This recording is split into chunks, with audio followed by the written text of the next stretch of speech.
जब कोई रास्ता ना दिख रहा हो, सब कुछ खत्म हो चुका हो और कुछ भी समझ में ना आ रहा हो, तो सिद्धि विनायक गणपति गणेश जी महाराज ही एकमात्र सहारा है। प्रिय भक्तों, आप सभी की परेशानियों का समाधान गणपति गणेश जी का एक अचूक मंत्र आज हम आपको बताने जा रहे हैं। जहां पर गणेश जी की नित्य पूजा अर्चना और मंत्र जाप या श्रवण होता है, वहां पर रिद्धि सिद्धि और सुख समृद्धि का वास होता है। ऐसे स्थान पर अमंगल कार्य घटनाएं और दुख दरिद्र बुरी नजर से बचाव रहता है। घर में सकारात्मक ऊर्जा का वास होता है। इसलिए तो गणपति महाराज जी के भक्त अपने अपने घरों में गणेश जी की मूर्ति और तस्वीर लगाकर रखते हैं।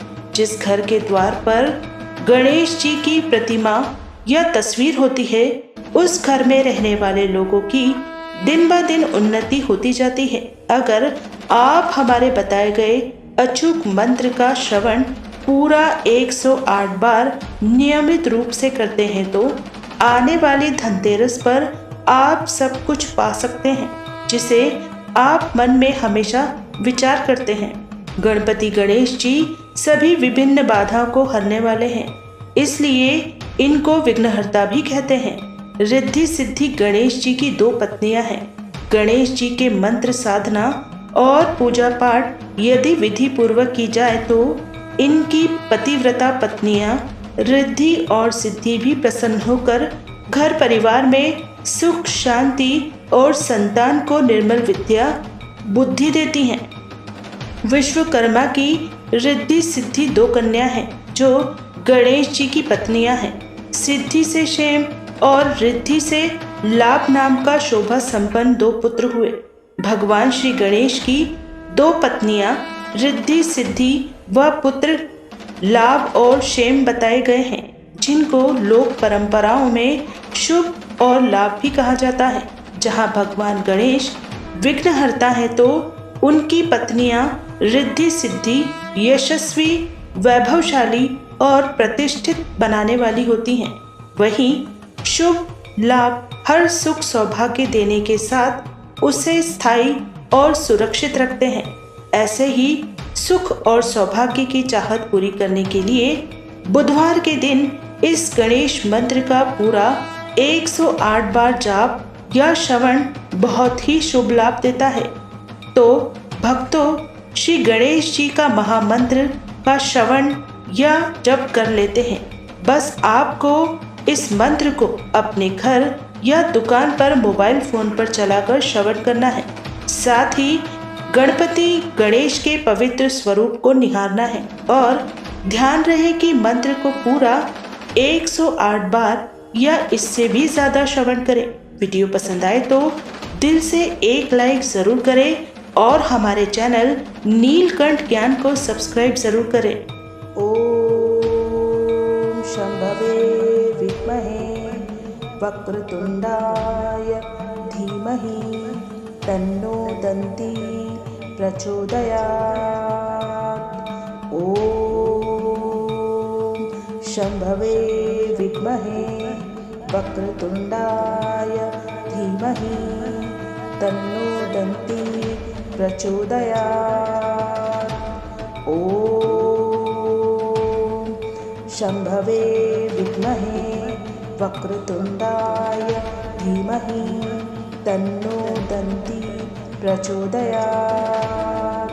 ओम शंभवे विद्महे वक्रतुंडाय धीमहि तन्नो दन्ती प्रचोदयात्।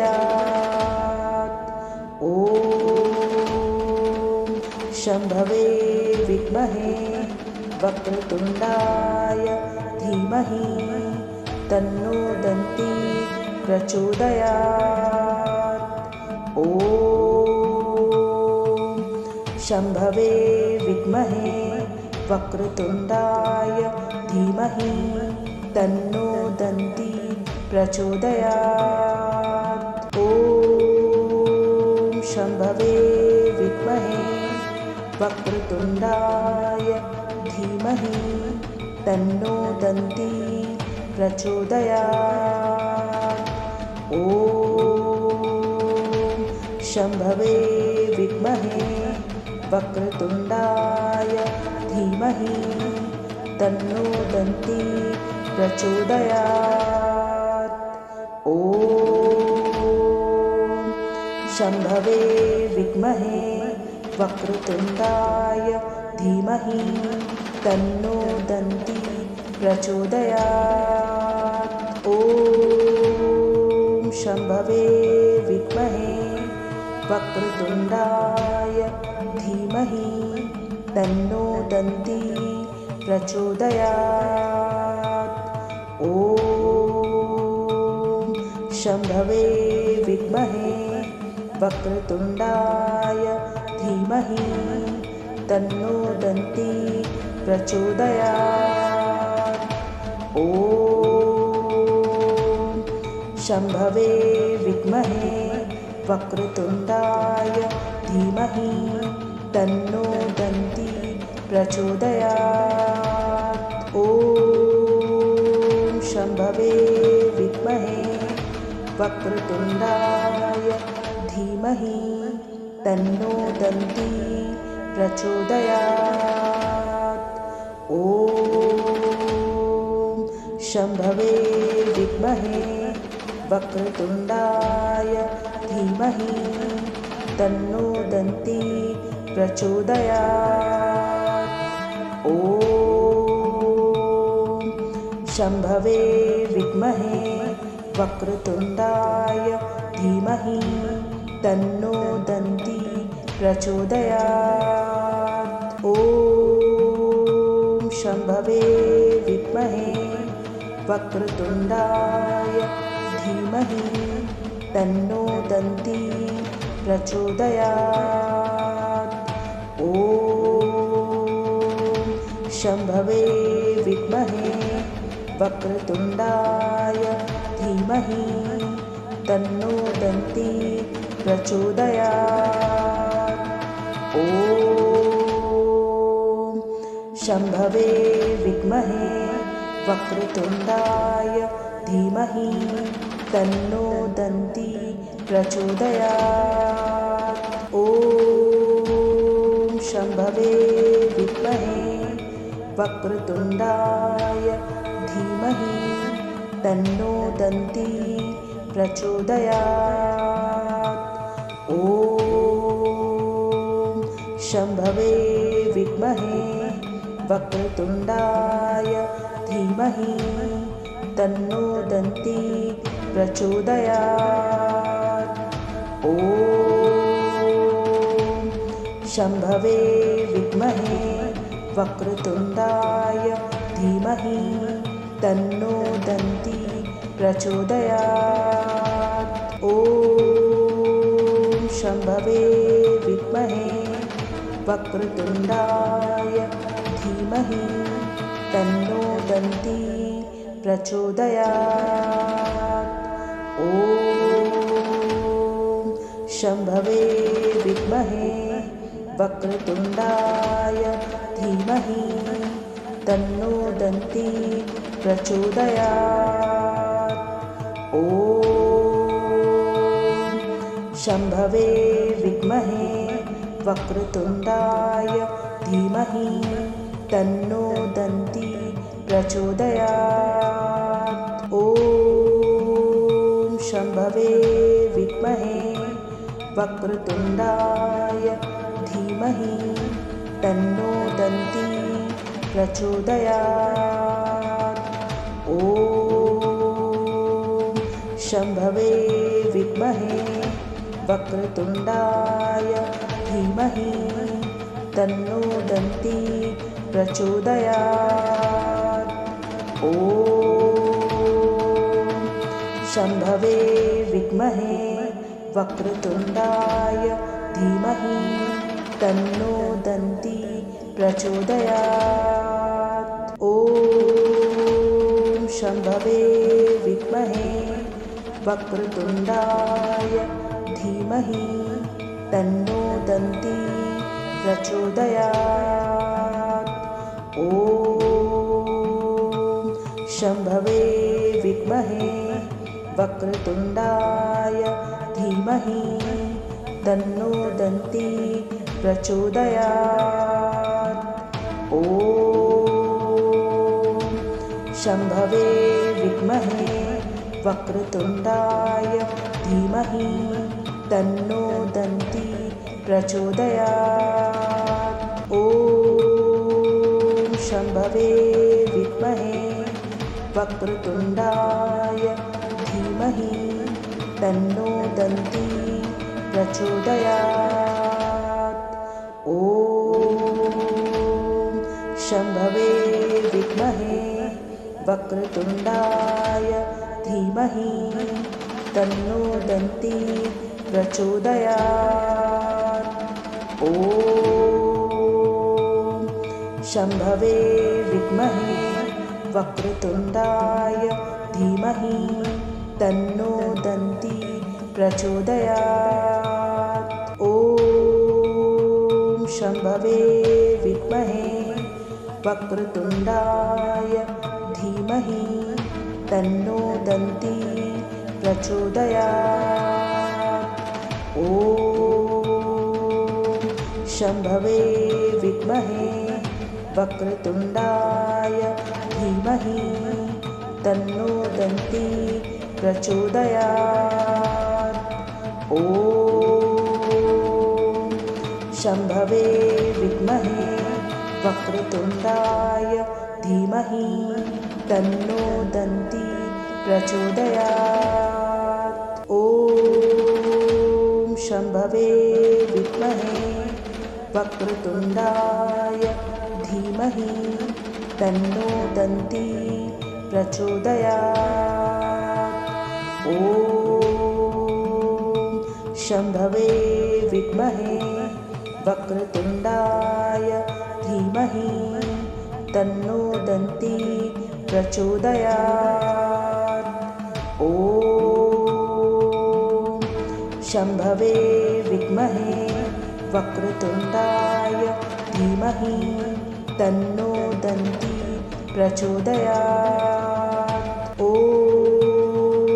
शम्भवे विद्महे वक्रतुण्डाय धीमहि तन्नो दन्ती प्रचोदयात्। ॐ शम्भवे विद्महे वक्रतुण्डाय धीमहि तन्नो दन्ती प्रचोदयात्। ॐ शम्भवे विद्महे वक्रतुण्डाय धीमहि तन्नो दन्ती प्रचोदयात्। ॐ शम्भवे विद्महे वक्रतुण्डाय धीमहि तन्नो दन्ती प्रचोदयात्। ॐ शम्भवे विद्महे वक्रतुण्डाय धीमहि तन्नो दन्ती प्रचोदयात्। ॐ शम्भवे विद्महे वक्रतुण्डाय धीमहि तन्नो दन्ती प्रचोदयात्। ॐ शम्भवे विद्महे वक्रतुण्डाय धीमहि तन्नो दन्ती प्रचोदयात्। ॐ शम्भवे विद्महे वक्रतुण्डाय धीमहि तन्नो दन्ती प्रचोदयात्। ॐ शम्भवे विद्महे वक्रतुण्डाय धीमहि तन्नो दन्ती प्रचोदयात्। ॐ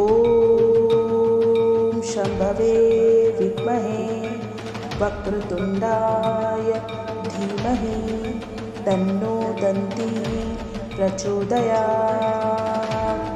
ॐ शम्भवे विद्महे वक्रतुण्डाय धीमहि तन्नो दन्ती प्रचोदयात्। ॐ शम्भवे विद्महे वक्रतुण्डाय धीमहि तन्नो दन्ती प्रचोदयात्। ॐ शम्भवे विद्महे वक्रतुण्डाय धीमहि तन्नो दन्ती प्रचोदयात्। ॐ शम्भवे विद्महे वक्रतुण्डाय धीमहि तन्नो दन्ती प्रचोदयात्। ॐ शम्भवे विद्महे वक्रतुण्डाय धीमहि तन्नो दन्ती प्रचोदयात्। ॐ शम्भवे विद्महे वक्रतुण्डाय धीमहि तन्नो दन्ती प्रचोदयात्। ॐ शम्भवे विद्महे वक्रतुण्डाय धीमहि तन्नो दन्ती प्रचोदयात्। ॐ शम्भवे विद्महे वक्रतुण्डाय धीमहि तन्नो दन्ती प्रचोदयात्। ॐ शम्भवे विद्महे वक्रतुण्डाय धीमहि तन्नो दन्ती प्रचोदयात्। ॐ शम्भवे विद्महे वक्रतुण्डाय धीमहि तन्नो दन्ती प्रचोदयात्। ॐ शम्भवे विद्महे वक्रतुण्डाय धीमहि तन्नो दन्ती प्रचोदयात्। ॐ शम्भवे विद्महे वक्रतुण्डाय धीमहि तन्नो दन्ती प्रचोदयात्। ॐ शम्भवे विद्महे वक्रतुण्डाय धीमहि तन्नो दन्ती प्रचोदयात्। ॐ शम्भवे विद्महे वक्रतुण्डाय धीमहि तन्नो दन्ती प्रचोदयात्। ॐ शम्भवे विद्महे वक्रतुण्डाय धीमहि तन्नो दन्ती प्रचोदयात्। ॐ शम्भवे विद्महे वक्रतुण्डाय धीमहि तन्नो दन्ती प्रचोदयात्। ॐ शम्भवे विद्महे वक्रतुण्डाय धीमहि तन्नो दन्ती प्रचोदयात्। ॐ शम्भवे विद्महे वक्रतुण्डाय धीमहि तन्नो दन्ती प्रचोदयात्। ॐ शम्भवे विद्महे वक्रतुण्डाय धीमहि तन्नो दन्ती प्रचोदयात्। ॐ शम्भवे विद्महे वक्रतुण्डाय धीमहि तन्नो दन्ती प्रचोदयात्। ॐ शम्भवे विद्महे वक्रतुण्डाय धीमहि तन्नो दन्ती प्रचोदयात्। ॐ शम्भवे विद्महे वक्रतुण्डाय धीमहि तन्नो दन्ती प्रचोदयात्। ॐ शम्भवे विद्महे वक्रतुण्डाय धीमहि तन्नो दन्ती प्रचोदयात्। ॐ शम्भवे विद्महे वक्रतुण्डाय धीमहि तन्नो दन्ती प्रचोदयात्। ॐ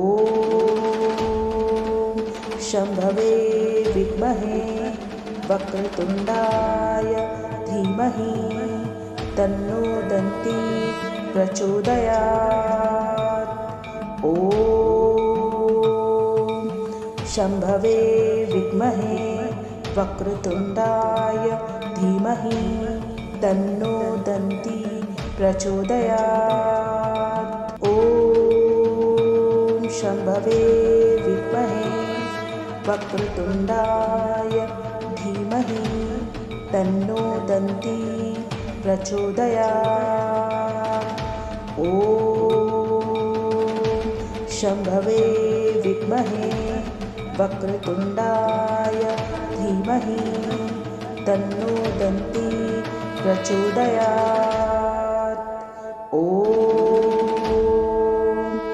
शम्भवे विद्महे वक्रतुण्डाय धीमहि तन्नो दन्ती प्रचोदयात्।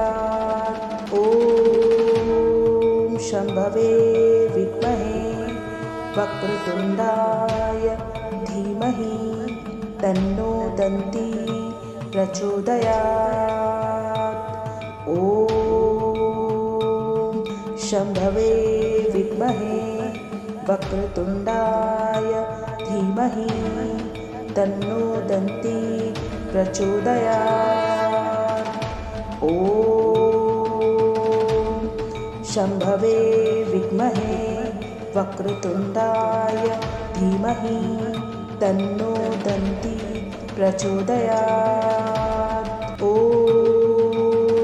शम्भवे विद्महे वक्रतुण्डाय धीमहि तन्नो दन्ती प्रचोदयात्। ॐ शम्भवे विद्महे वक्रतुण्डाय धीमहि तन्नो दन्ती प्रचोदयात्। ॐ शम्भवे विद्महे वक्रतुण्डाय धीमहि तन्नो दन्ती प्रचोदयात्। ॐ शम्भवे विद्महे वक्रतुण्डाय धीमहि तन्नो दन्ती प्रचोदयात्। ॐ शम्भवे विद्महे वक्रतुण्डाय धीमहि तन्नो दन्ती प्रचोदयात्। ॐ